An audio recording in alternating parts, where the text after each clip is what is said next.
Out of all the parables in the Bible, I found one that Christians repeatedly misinterpret the meaning of. The parable I am talking about is, of course, Lazarus and the rich man. Before I give you the plot synopsis, let's quickly set the stage for what is happening here. In Luke chapter 16, Jesus has come to a Pharisee's house and has been telling parables for the entire chapter. He actually tells one of the most famous parables here, the parable of the prodigal son. As he's been telling these parables, more and more people have entered the house, and Jesus decides to tell his last and maybe even most important parable of all, Lazarus and the rich man. It goes something like this. There is a rich man who lived a very pleasant life on earth, which is contrasted by Lazarus, who was poor and afflicted with disease. Upon both of their deaths, Lazarus is granted acceptance into Abraham's bosom, aka heaven, while the rich man is sent to Hades, or hell.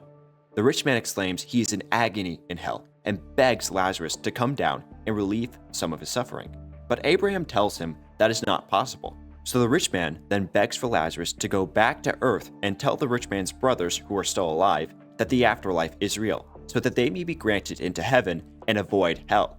But Abraham denies him again, saying that they ignore the prophets and they will ignore even if someone from the dead rises, obviously foreshadowing Jesus' resurrection. This parable seems somewhat straightforward, but somehow Christian apologists have twisted this to support their arguments. Let's look at the first example of this. In this story, there's a homeless beggar named Lazarus who goes to heaven, and a selfish rich man who goes to hell. But the thing is, once this rich man goes to hell, he doesn't ask to get out. He doesn't even ask to go to heaven or change his attitude. In fact, he still has the audacity to ask this homeless beggar Lazarus to come down and give him water, as if Lazarus is supposed to still serve him like he did on earth. Now, there are two possible reasons why he doesn't ask to get out. One, the rich man realized what he deserved, and he knew that what he got was fair punishment. Or two, the rich man doesn't even want to get out. He still wants his life where he's on top and he has power over this homeless beggar, and he can decide what happens instead of God. Or the third possible reason, he does want to get out, but because God's judgment is final, that is impossible. I don't understand how anyone could read this parable and think the rich man wants to be there. He exclaims he is in agony. He begs someone to warn his brothers so they do not suffer the same fate. Why would you infer he desires to stay in hell? Originally, I had no plan of making a response to this. The entire video is riddled with errors. Perhaps my favorite one is this. And if you don't believe in God or the afterlife, well, that's actually worse for your case. Because you have to admit that condemning someone to a life sentence in prison is effectively the same as sending someone to hell, in that they're basically deprived of good things for all of their conscious life. What? I don't think it takes a genius to figure out that making someone suffer in prison for 50 to 60 years up until death is in no way equivalent to someone suffering for eternity in hell, which is infinitely longer, meaning you are unleashing infinite more suffering on the individual.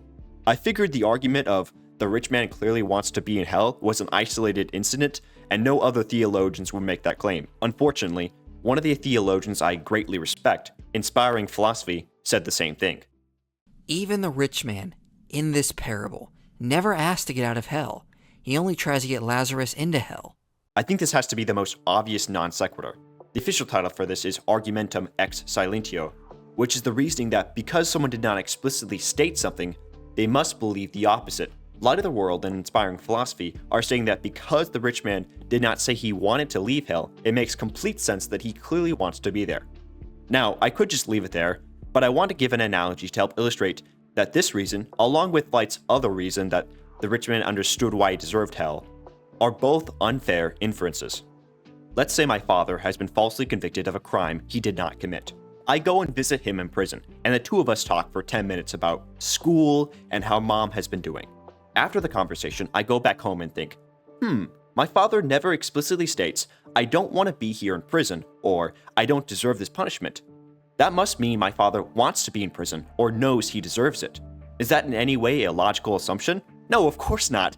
But Light and IP make it all the same. Now, of course, you can still believe the rich man deserved hell, but stating he recognized himself as deserving hell, or even more absurdly, he wants to stay there, is completely nonsensical.